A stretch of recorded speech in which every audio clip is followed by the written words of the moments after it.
This is the coolest show in the history of television. Yeah, yeah, it's the coolest show in the history of television. Yeah.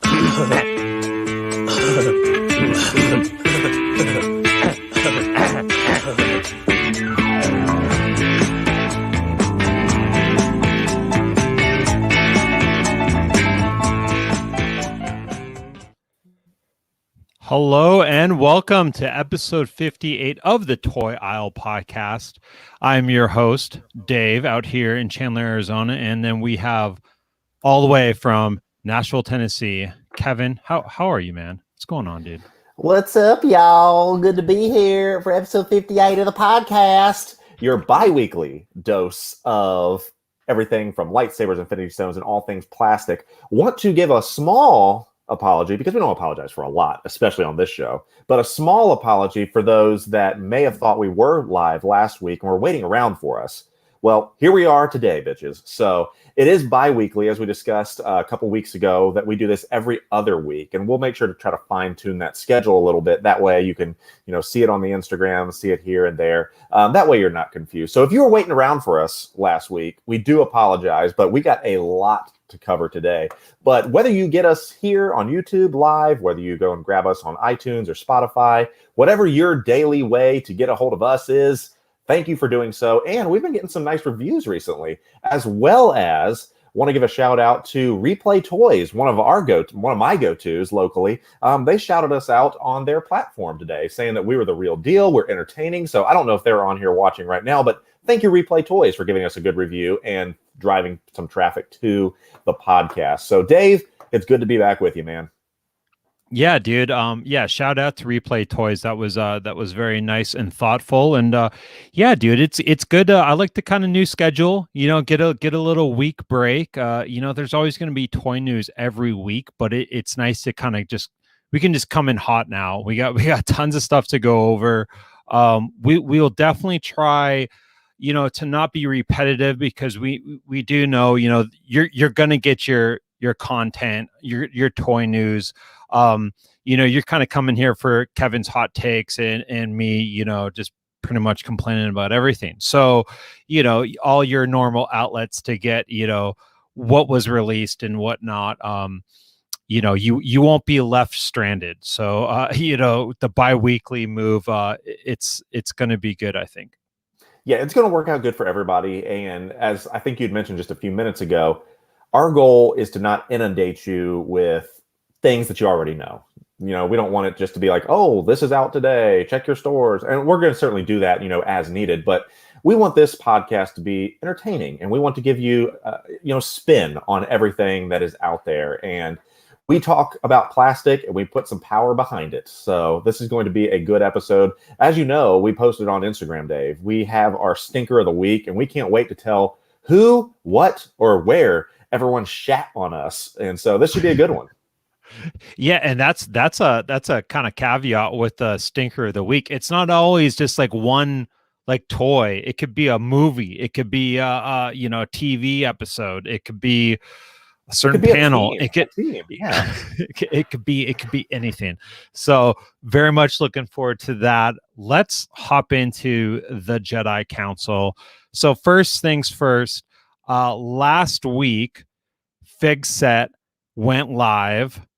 Very exciting stuff. So that went live last Wednesday. And if you haven't listened to, the previous episodes, basically Fig Set is a company that making backdrops specifically for your DTOF. And it's very exciting stuff. Kevin's got a little care pack coming in the mail shortly. And I kind of just want to show off the site a little bit. We do have some specials going on right now. A site launch special, and that's good until October 1st. So save some money there, and then kind of the more you buy, the price goes down on that fourth one, or you get free shipping on the eighth one. But this is what I wanted to kind of show real quick, and then we'll move on. But these are all the options that we got. You want an apocalypse scene to go with maybe your Justice League figures. You got a whole kind of dojo settings for your, Storm Shadow, you name it.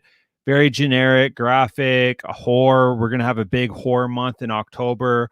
Just, I mean, it's totally up to the person, as far as their creativity. And some of these even have the ability to customize. As soon as I get to like this one, for example, you got Doctor Strange's library, but maybe you want him to go to that, that scene in the movie, right, where he goes to the doctor's office. You can switch that to a mountain scene or jungle. So I'm just really excited to see what people are going to do with their poses and stuff like that. So that was that's very exciting. That's some really cool shit. And as we talked about, I'm super excited to get me some fig sets in here because, as you know, I have quite a few DTOFs. And one of the things I think I do, and one of the things I think that is great about this is one of the things I talk about in our displays for dummies is that you need to be careful about, lighting and be careful about, letting direct light, hit it. But this, because of, my situation,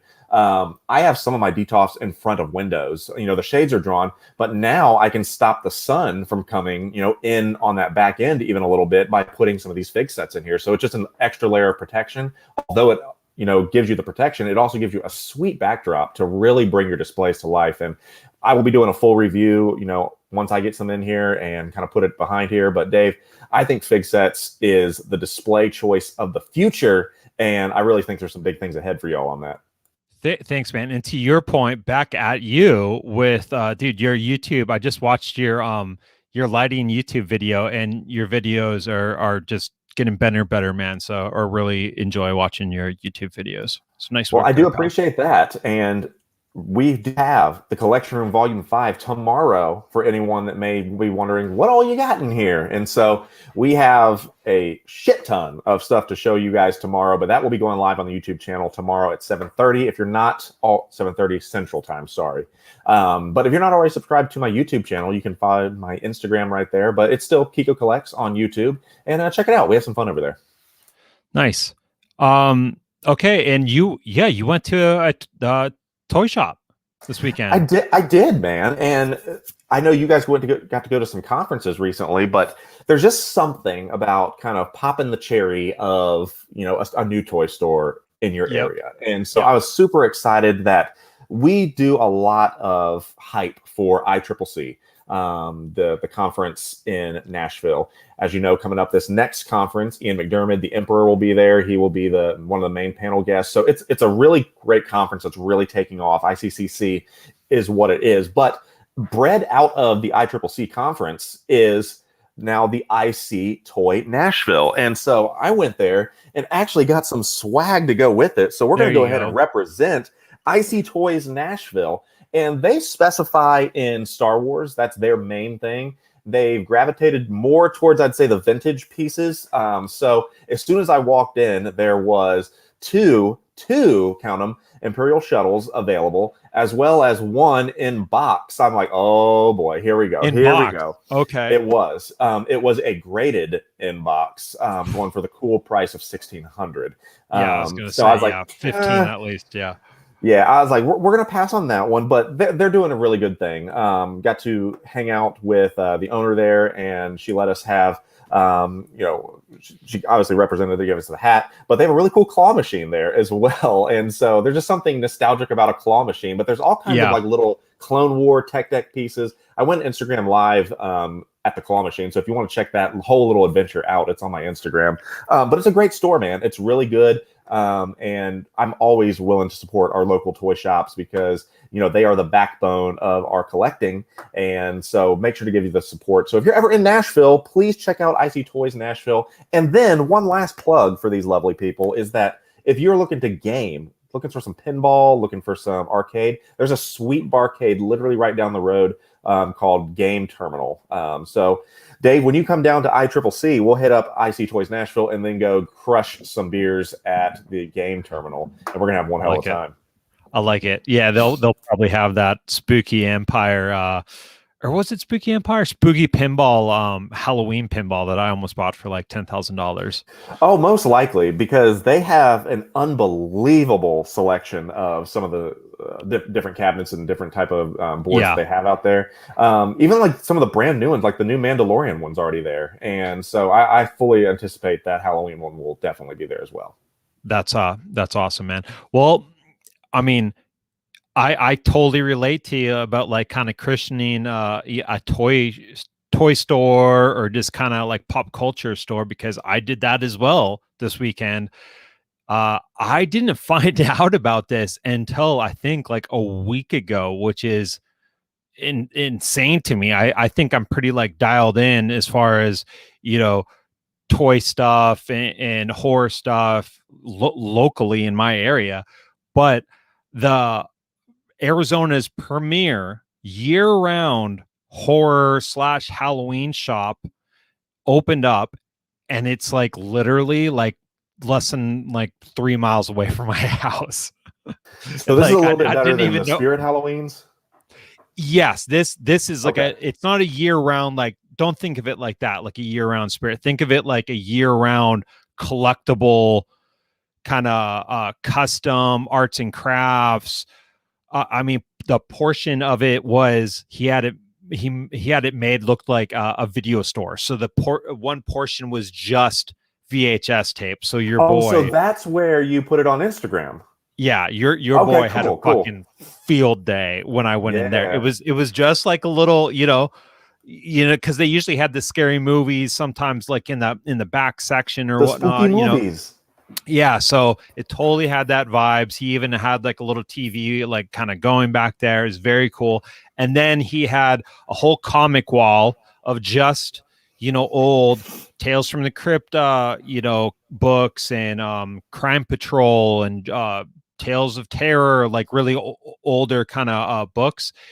And then your movie posters, shirts. I bought a Evil Dead blanket, like a throw kind of over the couch type blanket. And then we'll get in our pickups. But it was awesome, and it was a soft opening. They actually don't open until October 1st, but I don't know if I said the name yet. Terror Traders, and they did their kind of grand or soft opening, and they had the Phoenix Ghostbusters group there. Sweet, and it was like a full on little party, and it was just awesome seeing all those like kind of like-minded people. I was just having conversations with just random people left and right. It was a blast, dude.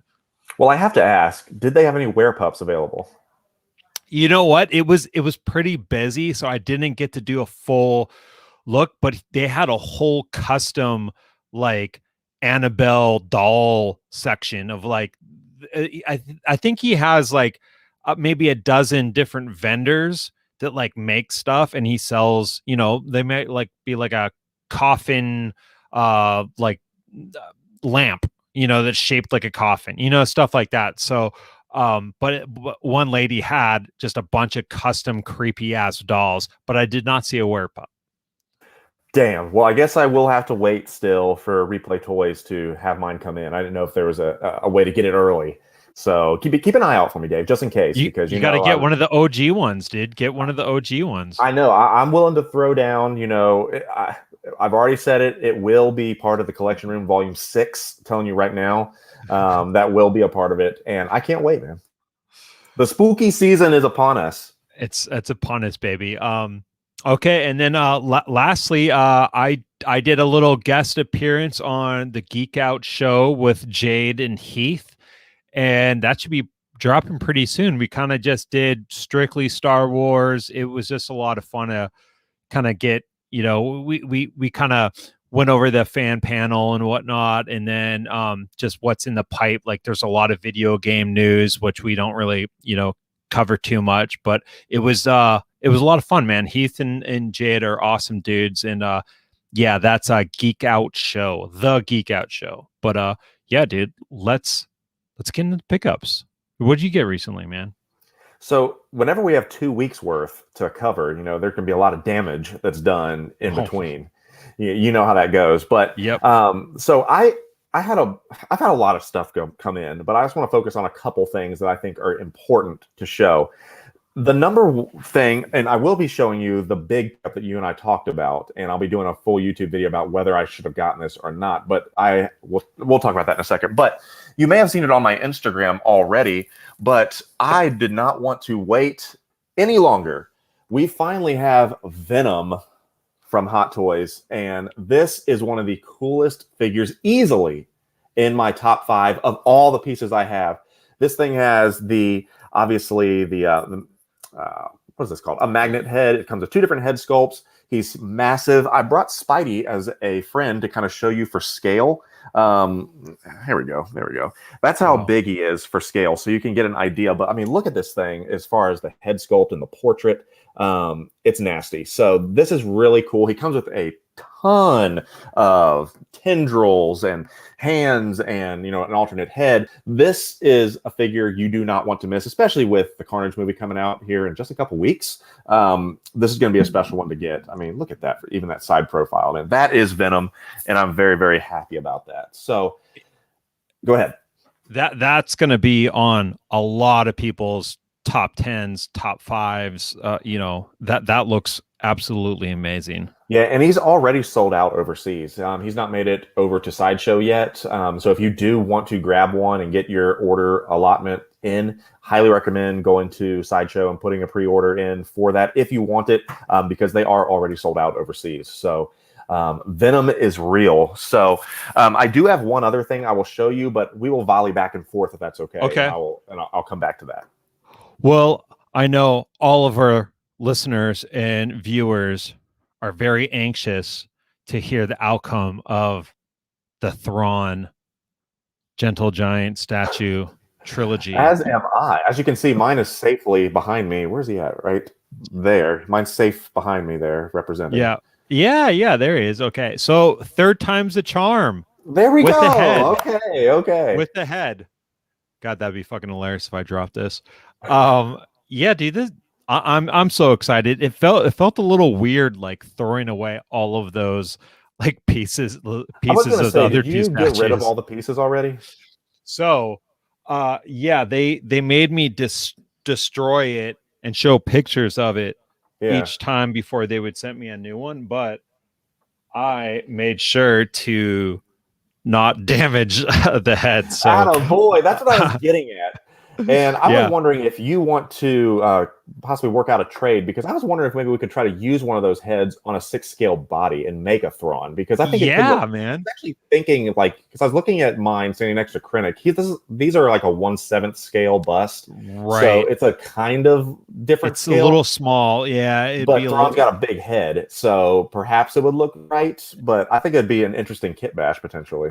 Yeah, man. Well, you got one with your name on it. So yeah. And yeah, it was just funny. I was like thinking like, oh, maybe I'll keep the bases. And I'm like, I'm throwing all this shit away. But I kept it. But I guess 3rd time's a charm though. Because when you got the one, I was like, man, that sucks. But then when you got another one that completely shit the bed again, I was like, what up? That's ridiculous. But now there it is. And it's a good piece. It's a good piece. Yeah, I think I mentioned it. They even gave me like on the 2nd time, they gave me like a $25 credit or something, just to be like, hey, sorry, shit happens. Here's $25. And I was like, hey, awesome. That's what I like to see out of a company, Yeah. But, and I even when I went to pick mine up from Replay, I'm like, can you please open this to make sure it's not broken? Because Dave's broken 2 of them, and I want to make sure that mine's real. Smart. So you had him open it? Yeah, that's very smart. Yeah, because I wanted to. It could look fine in the window box all day, but then I get it home and like the head falls off, and so I want to make sure. So, well, nice shit, man. I got 2 more things real quick. I'll go over this one and then I'll get it back to you. But I'd Wrecker show up. Ricka. So, one of the very many things that I totally forgot that I had on pre-order. I wasn't even expecting it. Where'd you pre-order that one from?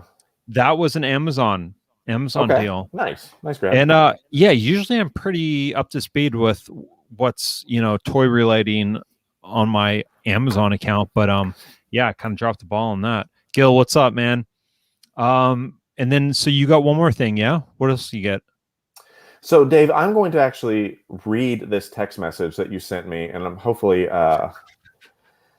let's see here. So I'm like, okay, this was sent on Sunday, September the 12th at 8:30 Central Time, and I said, is this about what I think it's going to be about? Like, yes, oh boy, okay, I totally yeah. forgot. And so about it this. says, I said, I have the potential to get my EV99, and if you guys remember, Dave was needing that last piece from the Kenner original 1977 line to complete his Kenner run. And, that is kind of was his white whale that he was going after. And so I said, I have the potential to get my EV99.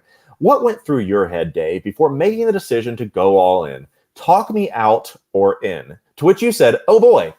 And he said, okay, so it came down to these three things. And by the way, I'm going to make a video on this because this is actually really good information. But Dave said, it comes down to these three things. I knew I needed the figure.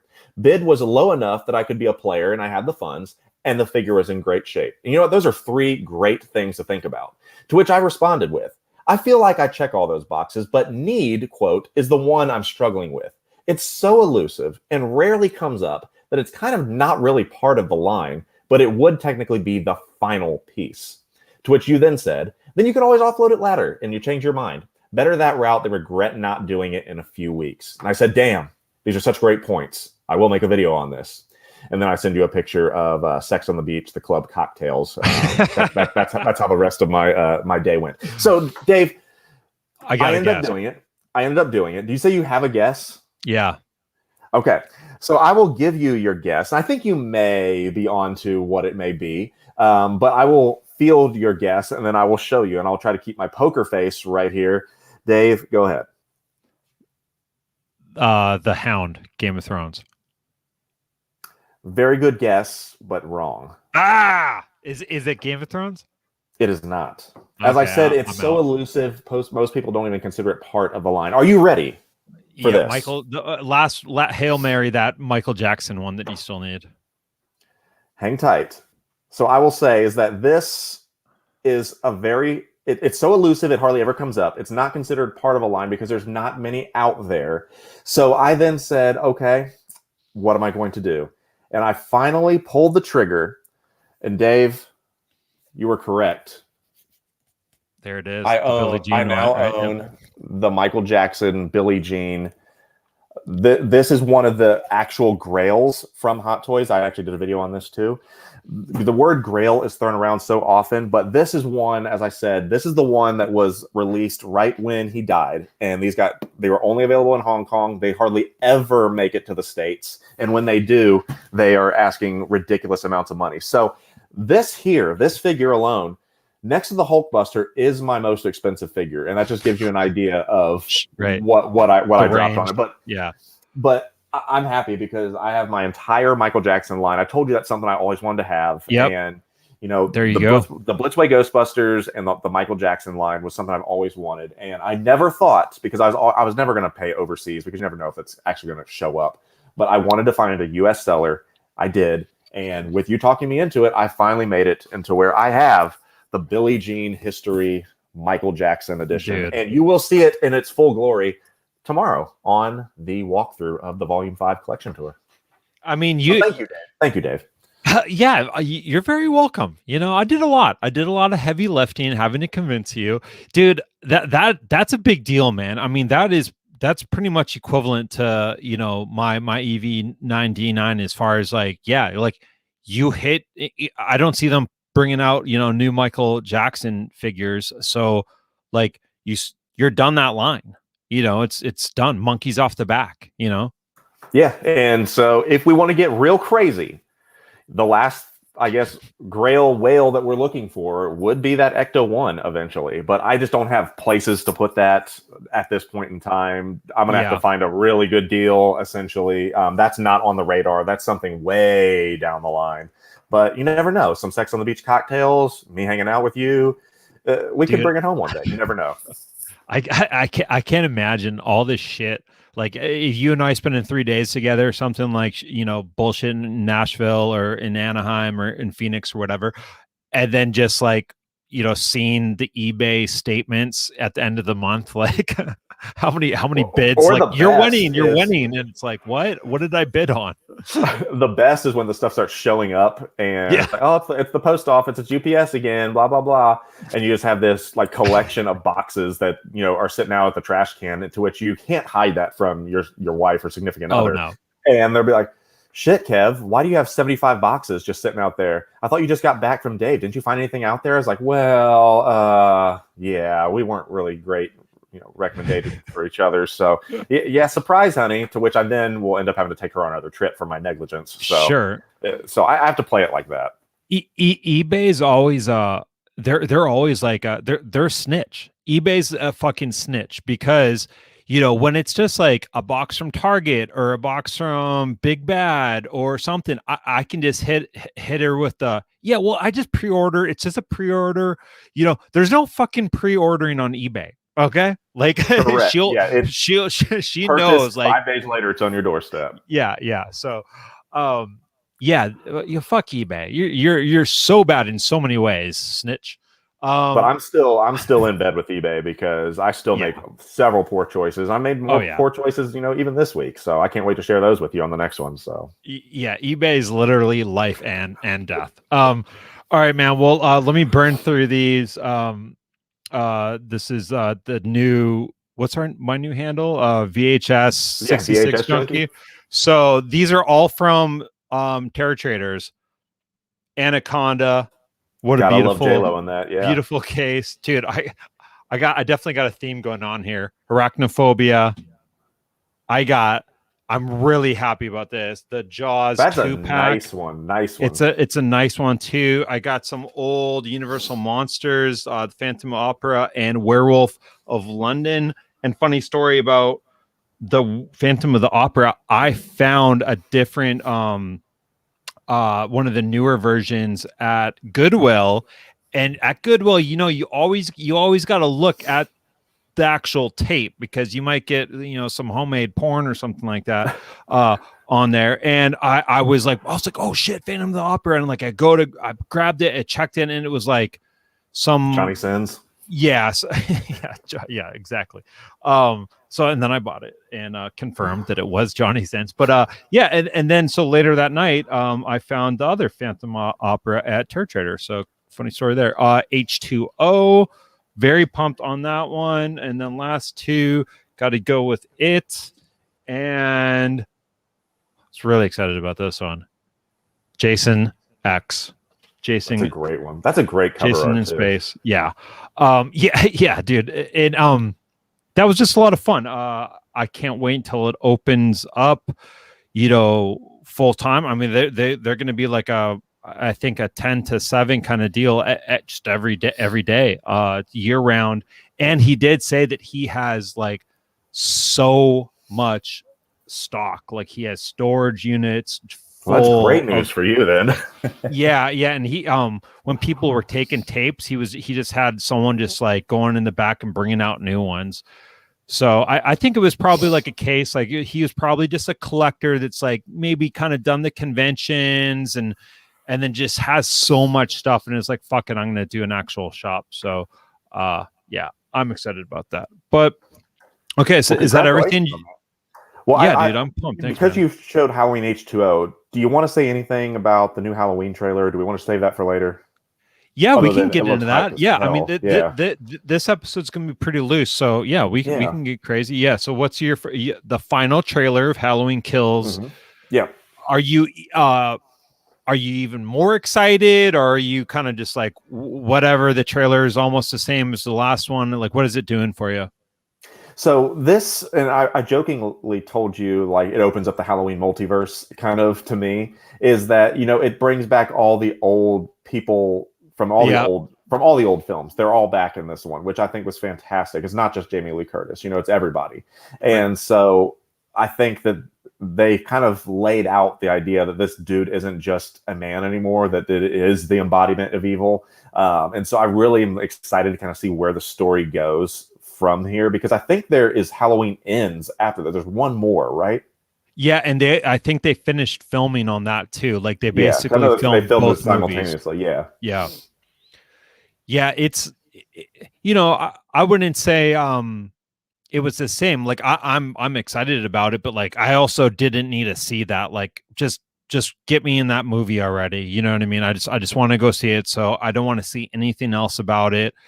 I can't wait. I'm, you know, until I see the film.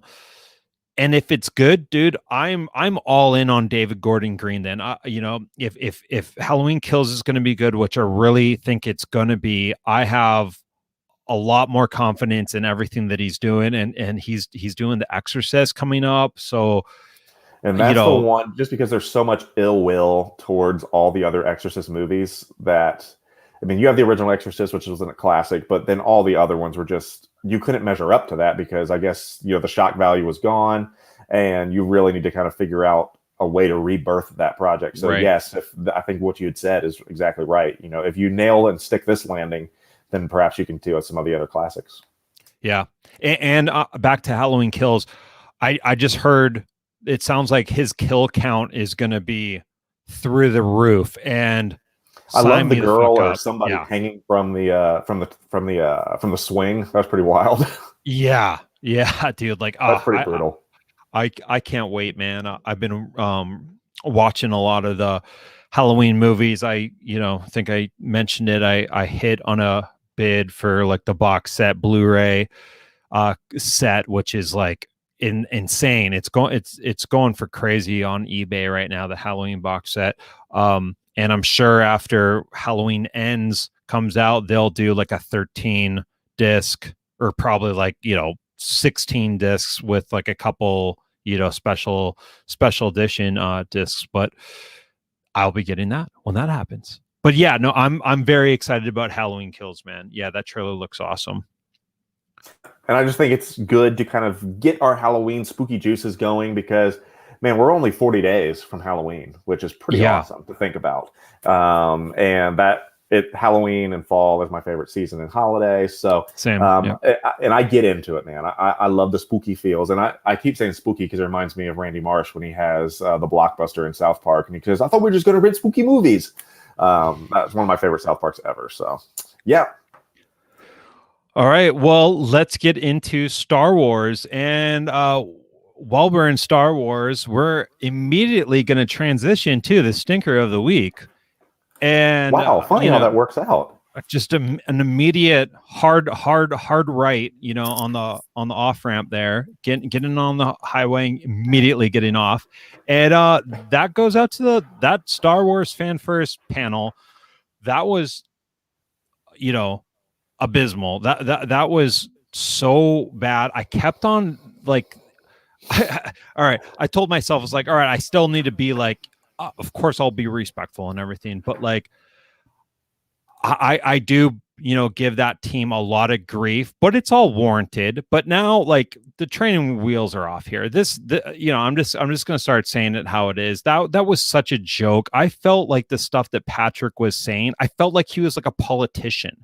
It was just like spinning, like the verbiage he was using. And, objectively, I don't think we got any like new figures out of that other than just repaints. So yeah, you can get excited about that. I just don't get it.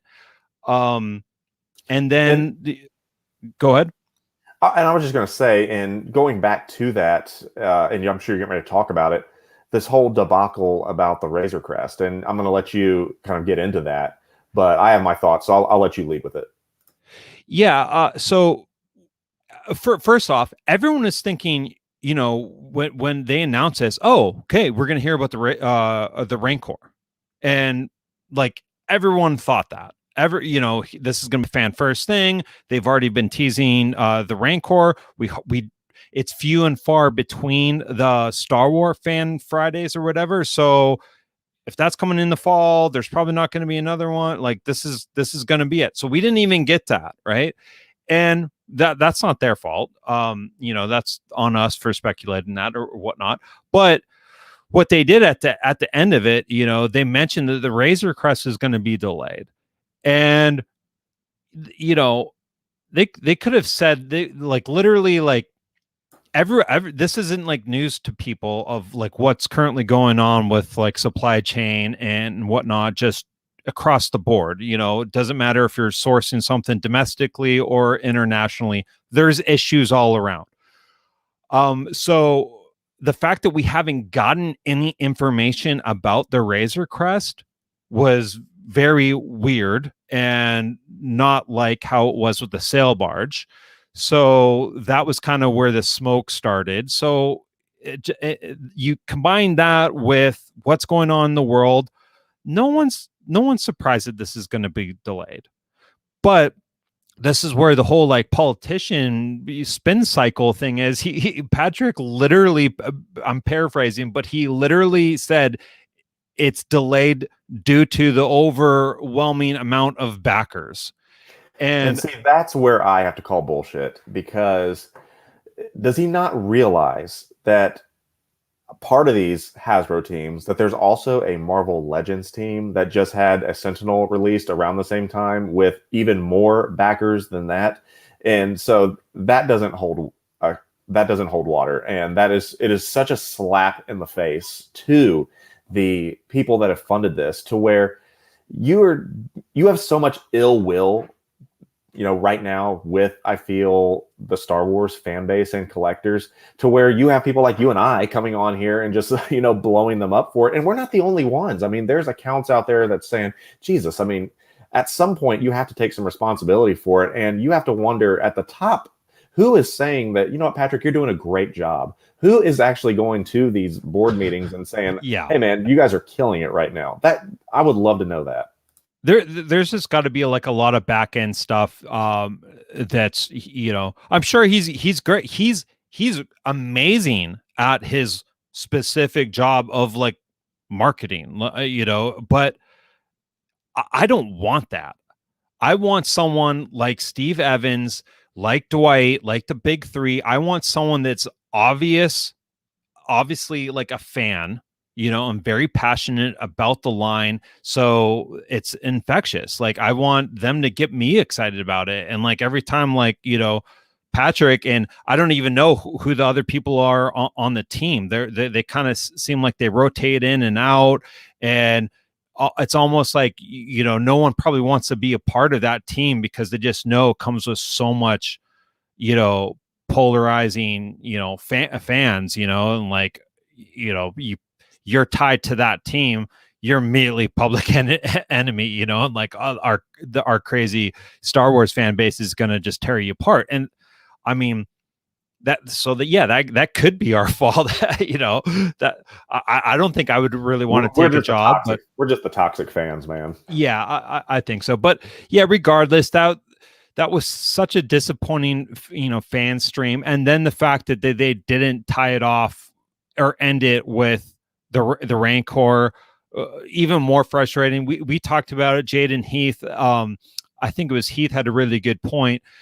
Maybe they did that on purpose and didn't bring it up, because could you imagine the backlash if they were like, hey, the Razor Crest is delayed, by the way, order your $450 Rancor now, but you're not, like, your other one's delayed. Like that would have probably not have gone over well either. So maybe they, specifically like decided to not talk about that on that stream, because they knew they had to kind of give the bad news of the Razor Crest.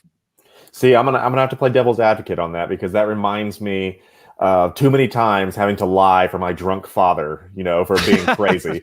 And you just had to sit there and make up lies to try to cover up, why he was being an ass or something like that. Sure. So to me, I mean, just sit there and own the stuff, and you can't sit there and be, oh, man, the kids' gloves are off at this point. Yeah. And maybe I'm the hateful person, but show us something, do something to win the goodwill back. And I think that is our big issue that we have right now, is that what are they doing to really, give us some goodwill back? And I've yet to see that in any release, any transparency on communication. And I know they can't help the pricing increases and things like that. I mean, that's just the way the world is. But do something to where the collector is not being punched in the balls nonstop. Yeah. Yeah, man. So that's our stinker of the week. I mean, we can kind of just run down the reveals. Like I said, this is a week possibly even 2 weeks old at this point, because I think it came out on Wednesday. We did our show on Tuesday. So, you know, if you're listening, you probably already know what they showed. But one thing I did want to point out, it was revealed that we were going to get another build up pack, and it was going to be Mandalorian themed, Mandalorian branded. And we had some guests. We had some great guesses, man. But that's the thing. We had guests that we want. We had the figures that we wanted, and we weren't thinking of cost and stuff like that, which, you know, who the fuck wants to do that, you know? Long story short, the Mandalorian with a bunch of mud on him. The texture is very cool. I do think there's room for that figure somewhere in, you know, the line, whatnot. But, you know, what is that, like the 8th Mandalorian that we've gotten at this point? There's a lot of them, and it's funny because how many versions of the child can you do as well? I mean, it's so small and so much. I mean, I think one has the eyes closed, one has the eyes open. It's kind of like the Hot Toys version. I mean, like, oh, every Mando character comes with a miniature Grogu. I was like, how many different Grogus do you need? He only has so many facial expressions. So beyond disappointed that we didn't get, you know, a Cobb Vanth build up or something like that. But yeah, let's just keep going to that well.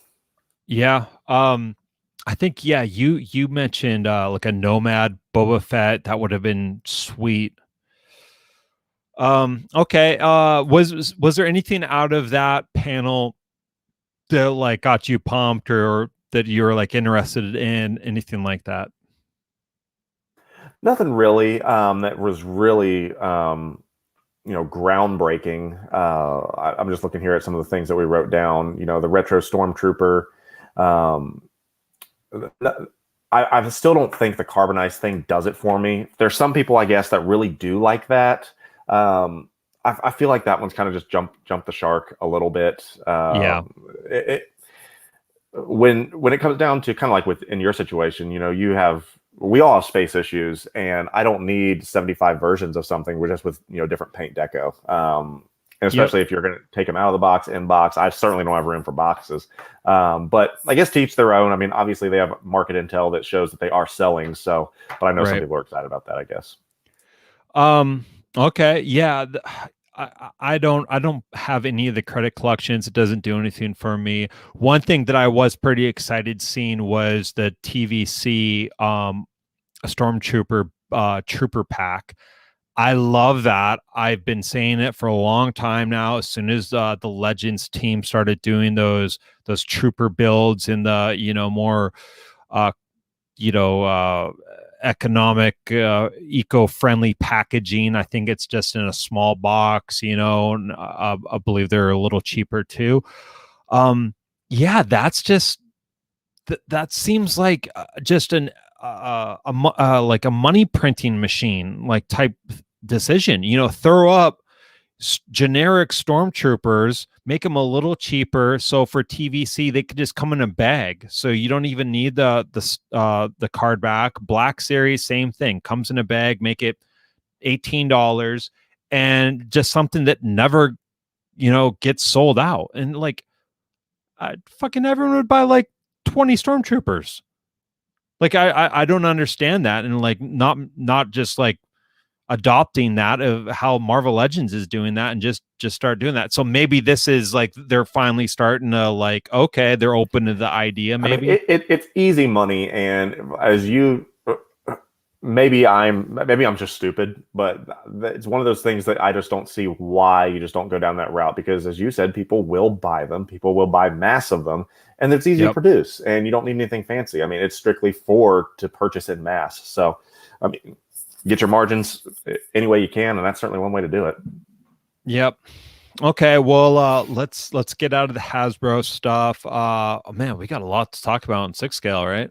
We sure do, man. And I want to bring this up because it is officially 1 month has passed with 0 Star Wars content from 6 scale news, which if you remember, going all the way back to August the 23rd is when we had the Scout Trooper from Return of the Jedi was revealed.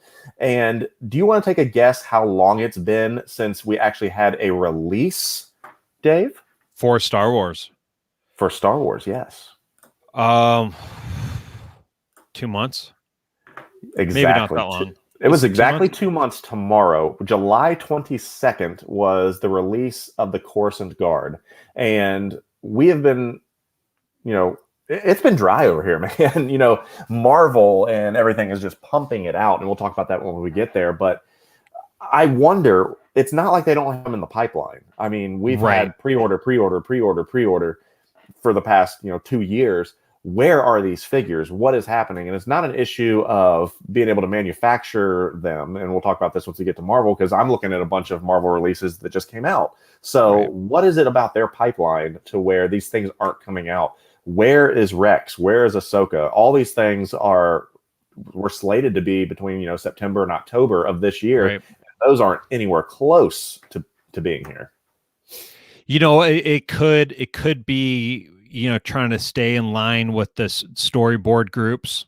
I don't know if Hot Toys, it's really that imperative for them to, release stuff, after a movie drops or a show drops or whatnot. So yeah, because it is weird that we haven't gotten anything. I think Captain Rex was like probably the last one, right?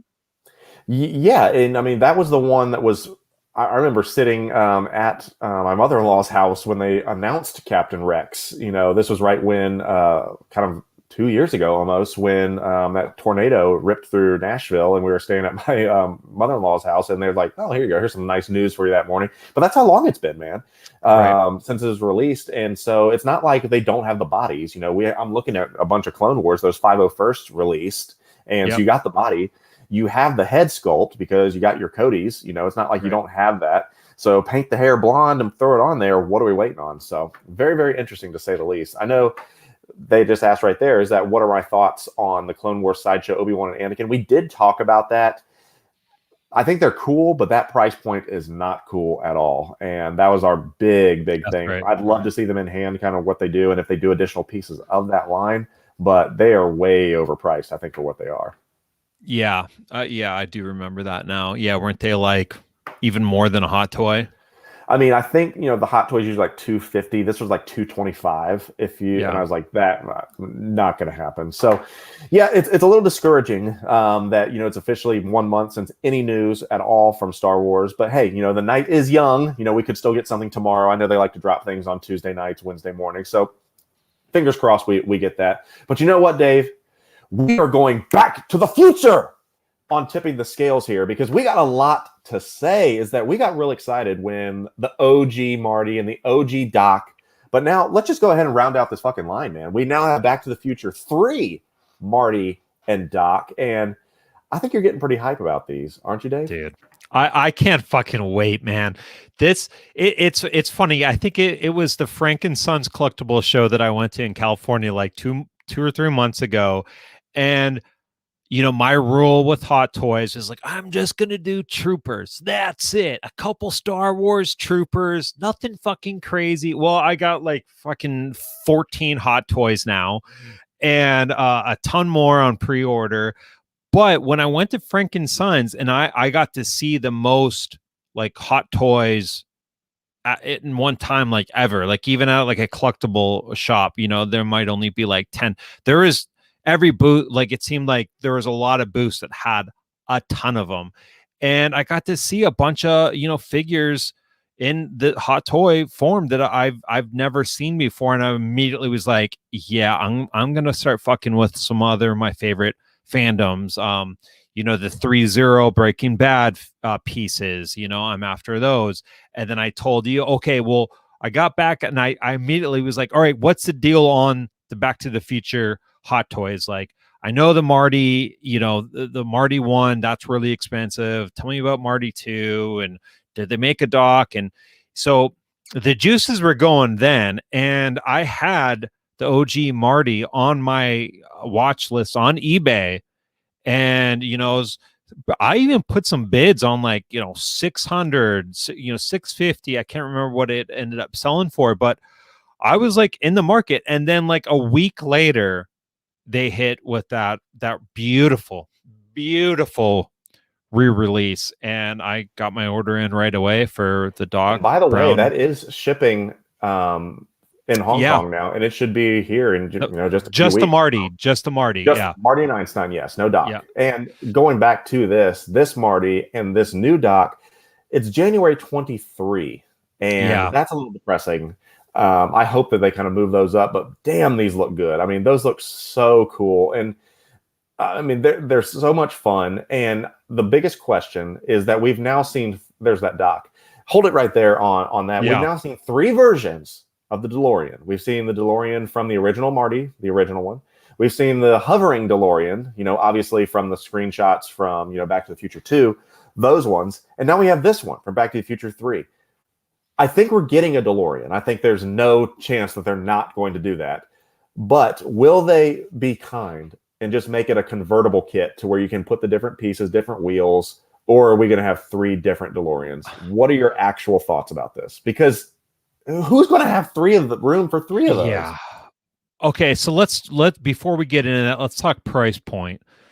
What do you know how much the original one, what retail was for that? I'm guessing 500, 600. Yeah, I know the tumbler from Batman, I'm looking it up right now, was 600. And I know that right now, let's see, DeLorean Back to the Future 6 scale. See, if you were to buy it then, it was $689.99, which that's not bad. So I'd figure that's what that's what retail would be, and I mean, they're going for $3,500 on eBay right now. On eBay, I mean, even still, $3,500 for the DeLorean all day long. Nuts, man. Yeah. I mean, if they made 3 separate ones, there's probably going to be a very small amount of hot toy collectors that would buy all 3 of them. I would not ask you which I would one not be doing that. Which one would you go for? I feel you got to go classic. I would just do the 1, possibly 2, 3 I wouldn't even consider doing 3. It's too niche. Yeah.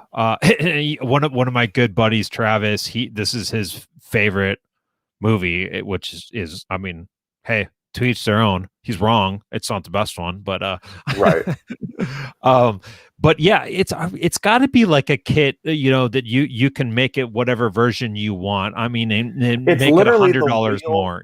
The wheels in the top is some like the little things are all you have to do. I can just see them like that, like little part on the top being a little magnet piece. The wheels just kind of just flock, pop those off.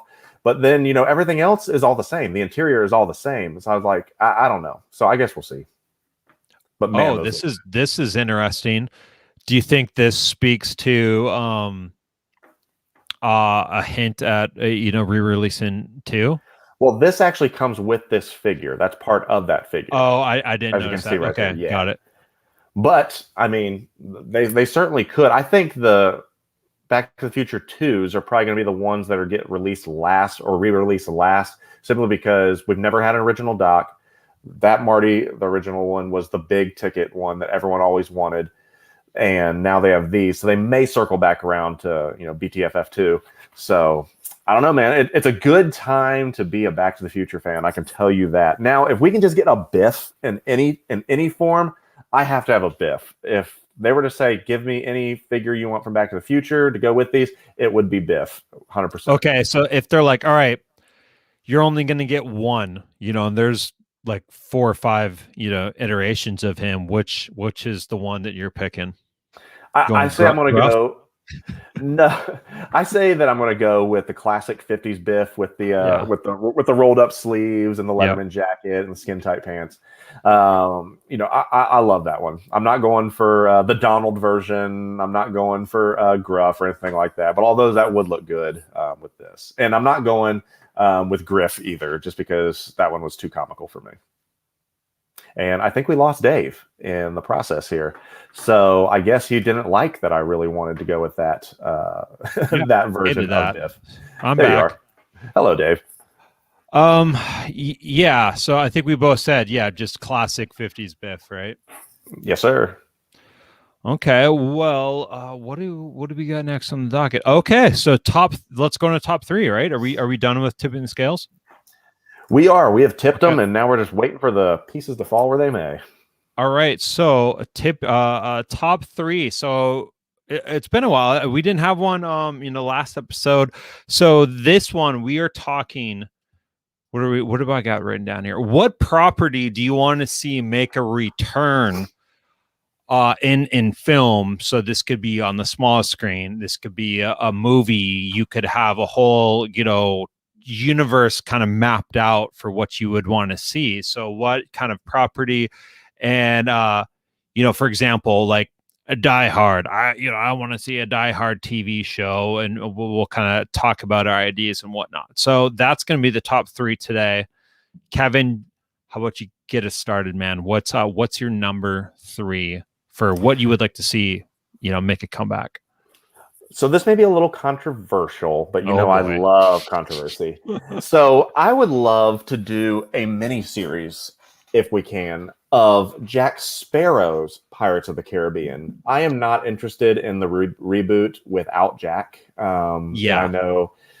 To me, I just do you not. You can't replace him. Yeah. You can't. And so, regardless of what your opinions are of him or of Amber or whatever it may be, at the end of the day, I just want to see a character on my screen. That's what I really want to come down to. And I think that was one of the best characters he's ever portrayed, was Captain Jack Sparrow. Yeah. And I had fun, watching those movies. And so I'm not interested in any of the new movies that come. Excuse me. So with that being said, I would love like a little mini series, like a 4-part, HBO maybe, or something like that. A little more budget. One last mission or something like that, something. But I want to see Johnny have an official send-off as Jack Sparrow, not kind of erase him from the history books type of thing, because I've never been a fan of that. Yeah, that would be interesting. I mean, that's this whole the term legacy, these legacy sequels, where it's an idea of you're kind of going back to revitalizing a new an older franchise, but you're keeping the same characters involved but introducing kind of new characters. Like Ghostbusters Afterlife is a perfect example. I'm pretty sure the folks over at Yes have some podcasts have coined the legacy sequel, but I love it. And I think that would fit right in there too. Do a legacy sequel, Pirates of the Caribbean, kind of have a newer group of people, but Jack Sparrow's there as well. I think that's great. All right, so my number three, I'm going with the ghostest with the mostest, Beetlejuice. Okay. It baffles me, and I know why now. I've listened to a few podcasts that have done deep dives on Beetlejuice. Shout out to Collect and Destroy Baxter. He has a great podcast where he does like a 2-hour like deep dive on kind of movies like that and Goonies, Kickboxer, stuff like that. But the Beetlejuice one, it was such a hit, right? Michael Keaton was the guy. That was just such an iconic film when it came out. So it was just always so strange why there wasn't a sequel. And I just want basically a legacy sequel of just a proper Beetlejuice sequel. And there was even a script that was written and everything, and basically it was about the Dietzes. They go to Hawaii, they buy a bunch of land development, and they're trying to like make all this land in a like a resort or something like that, but it's on a fucking burial ground.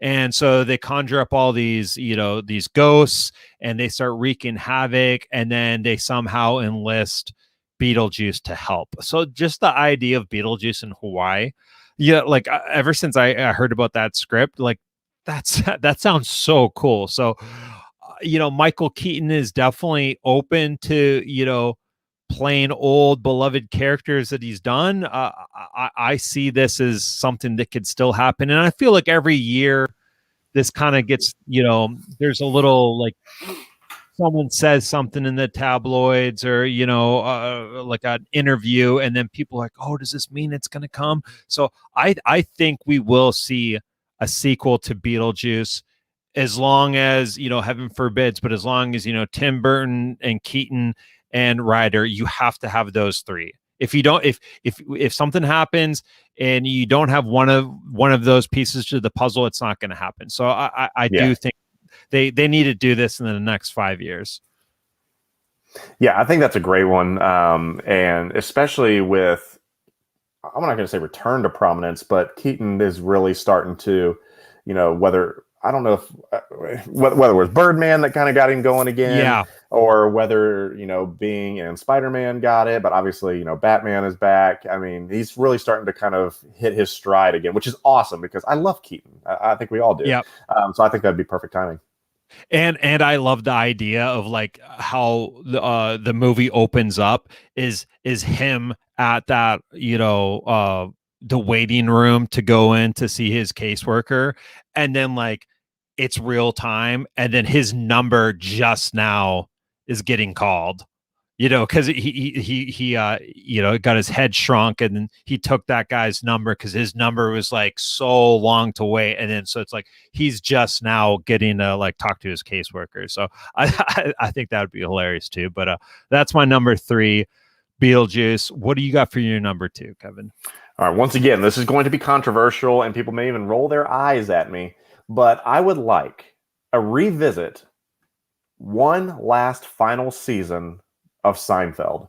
I want to see kind of like what they're doing now. Like, obviously they've gotten out of jail, and I want to see their take on the real world today, because it's so funny to step back and kind of watch, how dated some of those, I mean, it's still funny as hell, but to kind of get their opinion, on cell phones and text messaging and dating online. And, I just feel like it would just be a fun, let it be a 6-7 episode type of thing, because they've done those little kind of callbacks, like in commercials, like, they've done like little versions of it, and people lose their mind over that. But if you could do like a 4 or 5 part little mini series of, Seinfeld after the jail, whatever you want to call it, I think I would highly want to see that, and I'm all for it.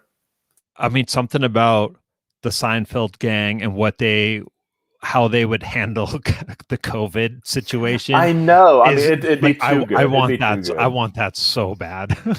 Because it's everything that everyone always is thinking, but they just actually act it all out, and which makes it wildly inappropriate all the time. And just one last thing about that is like always going back to watch Seinfeld, like they could never get away like with some of half the episodes that they did now, which would make it even more a creative challenge to kind of see how it would.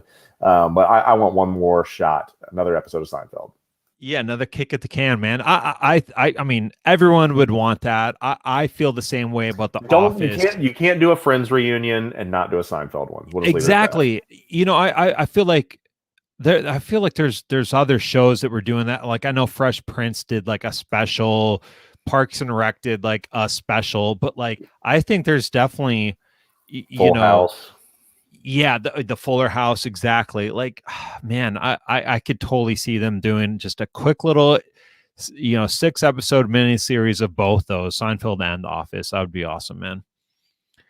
All right, so that's your number 2. All right, so my number 2, we all know my closet obsession of this film, Cabin in the Woods. Love it or hate it.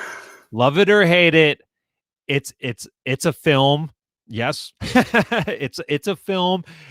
I would say it's pretty much right down the middle. People either really enjoy it or think that it is fucking so stupid and just the tropes are just too much. But I love that. So I want to make this. Well, I should have started it off this way. Have you watched what is it? American Horror Story, right? Yeah, the American Horror Story. I'm not caught. I still need to watch the double feature. I'm not caught up on that season yet. Okay, so you've always been watching these. Okay. Yeah, I'm all good. So what's that style called? Is that called an anthology?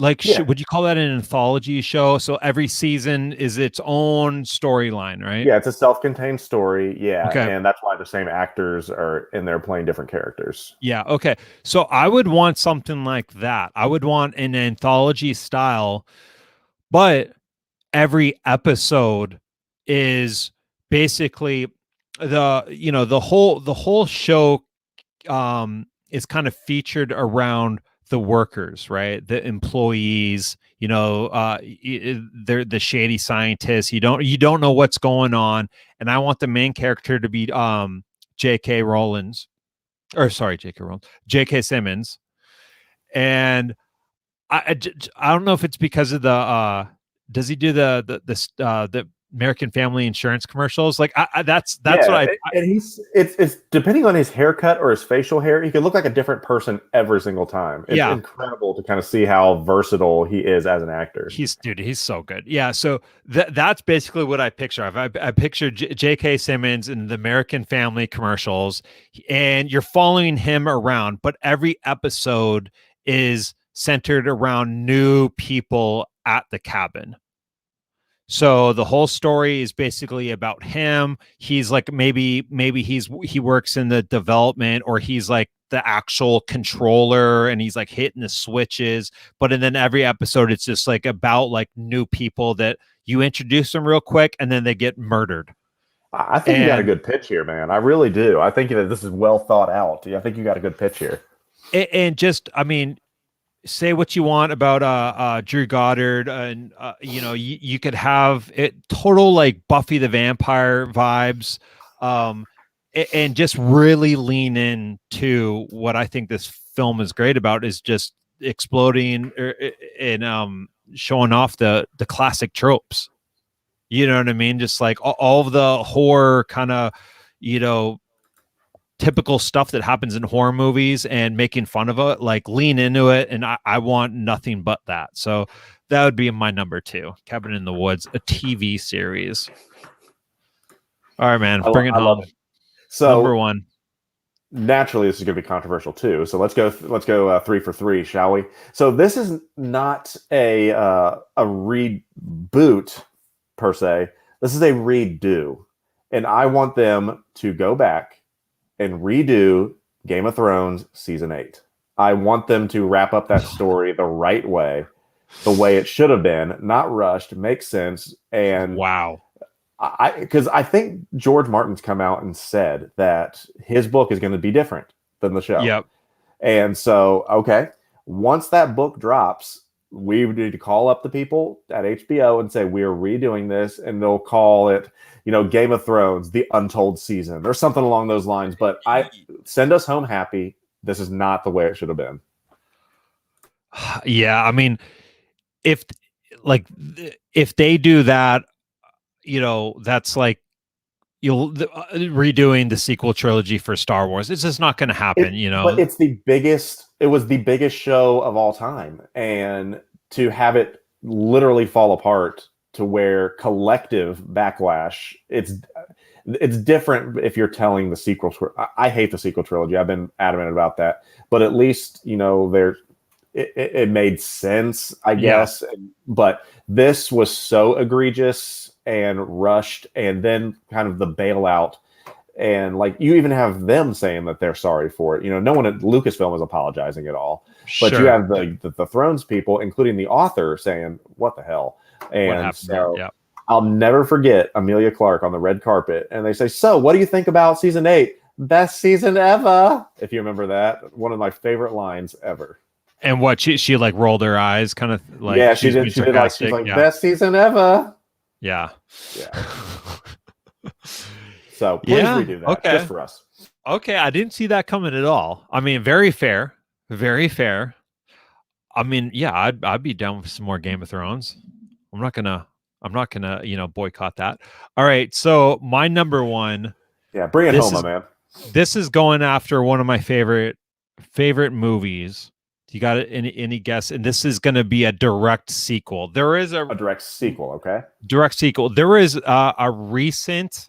Some prequel. I want to say recent, like 12 years old. So there's been a prequel of this film, but I want to do a sequel. Any guesses? Well, you just said Cabin in the Woods was your favorite movie, so it can't It's be not my that, favorite right? movie. It's not my favorite movie, but I love that movie. Is this horror genre? Yes. And you said there's already a prequel? Yes. Okay. Okay, I will say a direct sequel to Silence of the Lambs. Close. Okay. Okay. So this is The Thing. Oh, So- that's right. You even told me that. You've told me that.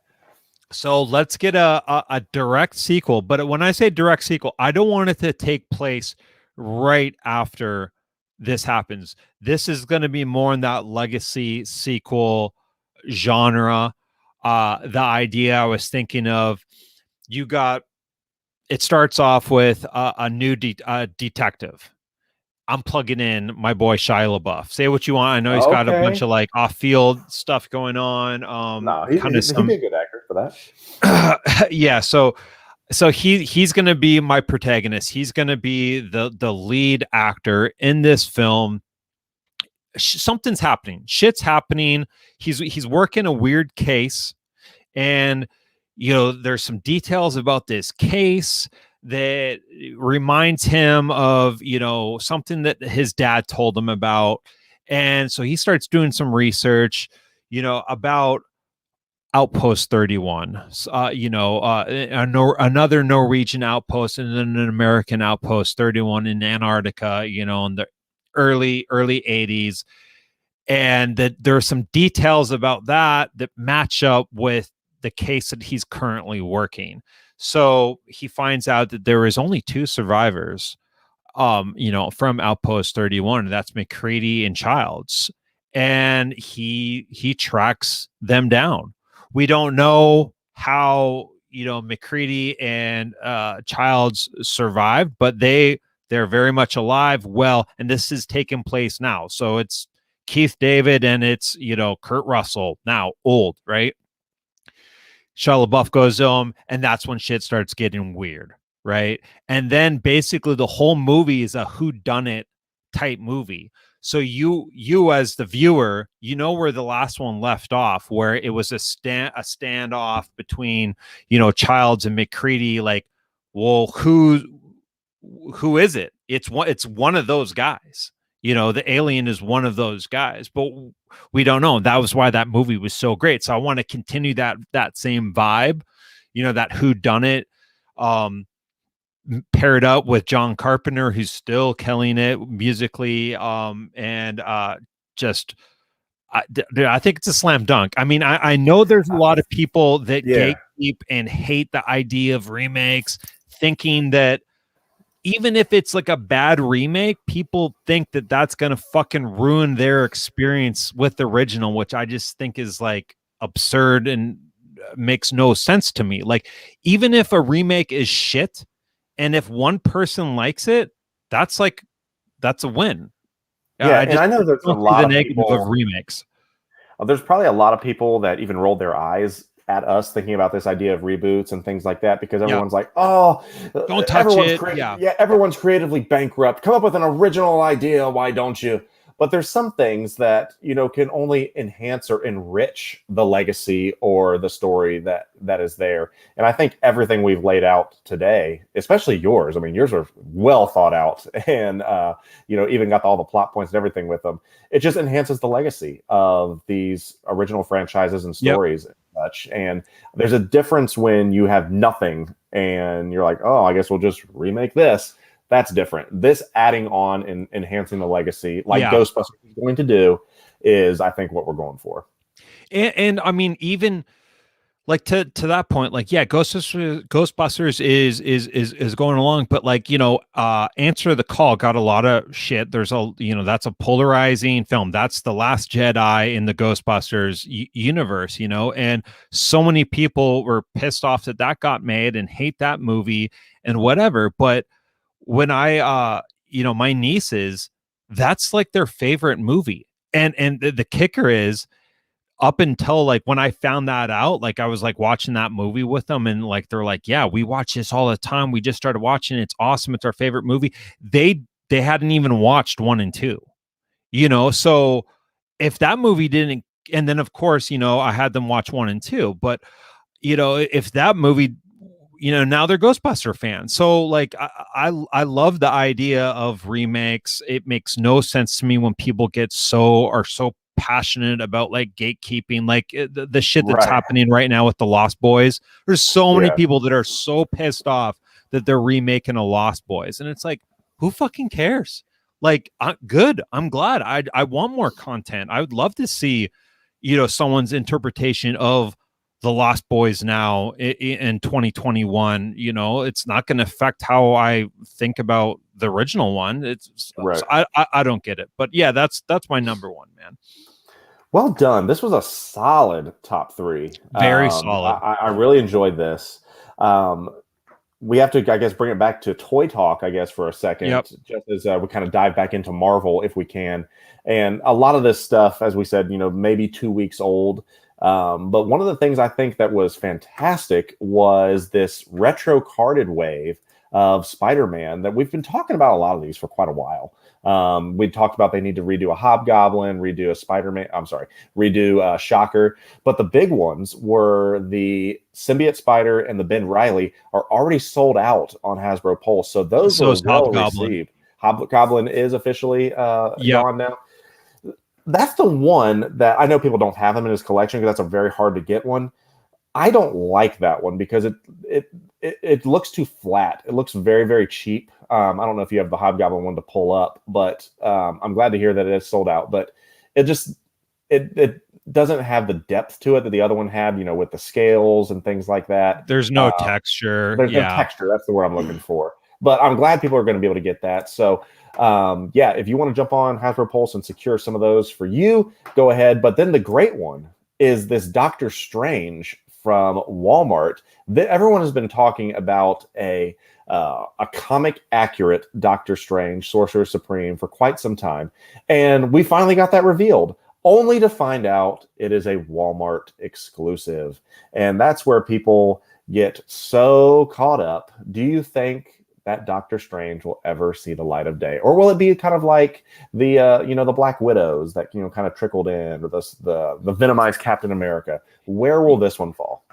Yeah, Walmart's been kind of weird with the Marvel Legends exclusives, right? Like, they'll be really good and kind of like almost destined for clearance, because they're just, the stores are buying too many of them, or it's like, yeah, you're not gonna see it at all, So I think that last that Deadpool kind of was Domino and Deadpool that they had, like those were, and the cable those were totally readily available, no problem there.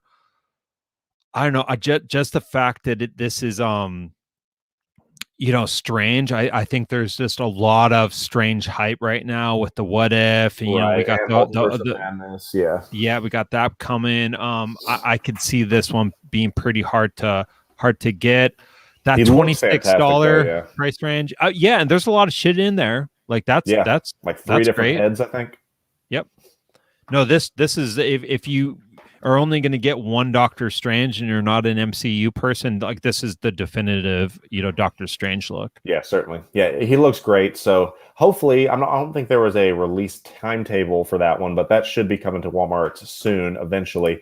But let's jump right over. We already talked a little bit about it, is that while Star Wars wasn't doing anything for their 6 scale, we had plenty of 6 scale news when it comes to all of the Marvel side. And so I want to start off with these what if characters, that being Captain Carter. And then today we was able to find the Hydra Stomper and Steve. And, these are stylized versions, whatever, from the show. But take a gander at the price tag. $625 for this thing. Stomper. That's more expensive than any Iron Man figure. And I think that is absolutely absurd and a hard pass for me on that. Well, I'm guessing it's got to be like almost as big as the Hulkbuster, right? Yeah, I mean, if I know Little Steve, if you want to call it that, is probably going to be, I'd say the size of Black Widow, a little bit, a female size character, before he turned into Captain America. That's the body that you want for this. That's the body that you want for that Thrawn head. There you go. There you go. Perfect. That's a great idea. So if you have that, I would say it's probably going to be like more of the Ironmonger type size. If I guess, it's not as big as Hulkbuster, but bigger than the Hulk, if that makes any sense. So kind of an in-between tier, but I don't think it's going to be die-cast, but $625 seems very, very steep for an animated show. Yeah. For an animated show. So I'm a little bit kind of what the F on that one. And then the Captain Carter is just kind of a yawn for me. I'm just not really vibing, with the what if stuff. Maybe just because it's cartoons as opposed to real life. Are you vibing with what if? Are you watching what if? Oh, I'm really into what if, man. I feel like that's absolutely my favorite Marvel show that Disney Plus slate has done out of all of them. I mean, so you like the zombie episodes? That was like, I felt like that episode was tailored for me. I've watched that episode like 6 times. Oh, cool. It's incredible. I loved everything about it. Something about like, dude, when they're like kind of hyping up, you saw that one, right? Then I'm guessing, right? When they're like building up to when Vision, has them and he's got him trapped, and you realize there's a trap. It's a trap, and he's like, oh, she's hungry, and it's like, dude, like, because we all know how powerful Wanda is, right? So to see like, oh, we got fucking zombie Scarlet Witch coming now, like, I don't know, zombies with powers is like, dude, that just seems so awesome. Does that make you want to dive and grab any of the what if Marvel Legend lines? Yeah, I'm definitely going to be coming. I'll be grabbing that Captain. I think that's the only one so far. Yeah. But if Hot Toys dabbles in that, I'll be a player. And there's been news, that we might be getting some version of live action zombie Marvel, which I'd heard that spoilers everybody, that there could be that translate into the Doctor Strange film. Sure, so that could be interesting to see how that goes. But is it cool enough for you to pay $625 for a Hydra Stomper though? No, I'm definitely not into that. But yeah, I mean, sign me up for a $270 zombie Captain. And then if I get those, I'm probably gonna have to go back and buy that Mysterio the Spider-Man Iron Man Mysterio one. Yeah. So that'll be interesting to see. But speaking of Spidey, again, is that we did get an update to the No Way Home suit, that one that was black and had like the red sleeves. They updated it just today and said, hey, we got some new production footage, and, here's the new version. And it's a better, cleaner shot of that all black suit. If you remember the trailer in No Way Home, he's in the cafeteria, I think, and he takes that mask off. He's wearing that black suit. There was no red, and people were freaking out. They're like, oh my God, it's going to be an inaccurate thing. But they've gone through and fixed that. But the main piece that we have to bring up is that obviously, coming up here in a couple of weeks, we get Let There Be Carnage. And yes, Dave, Let There Be Carnage, because if this Venom is anything to say about what we're about to get teased on, Carnage, baby, is potentially coming. And I hope this isn't going to be like a Loki and Sylvie situation. Hopefully this isn't like a Shazam where they just tease it and you never see anything more about it. But Carnage potentially is coming. And one of the things I think is interesting in the newest TV spot is it looks like Carnage is actually bigger than Venom is. So if we're going to get this right here and then a Carnage, which is a little bit bigger than that, man, those are going to be some special figures there. And I am hyped for Let There Be Carnage. That's going to be one of the best shelves that you'll have in your whole entire collection when you get that Carnage and you got the Venom Carnage, next just the black and the red and the teeth. I mean, it's just so cool. So hopefully that doesn't, not materialize. I think they'd be foolish not to. I mean, it's just money on the table there. And then finally released, we have last week the Iron Patriot, which is the big honking War Machine figure with rocket on the top on his back there. So that was released. So no Star Wars news, but there's plenty of Marvel news. So let's see if Star Wars can break the streak and give us something to talk about, coming up here in the next couple weeks or so. I would think that we will have something to report on, 2 weeks from now. Will it into existence, man? Will it into existence? We got the Visions series. It starts tomorrow, I believe.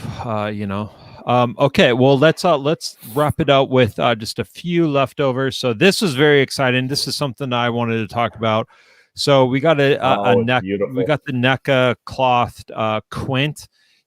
Probably early this year, and then we got our boy Hooper. Richard Dreyfuss. Yeah, this I don't know.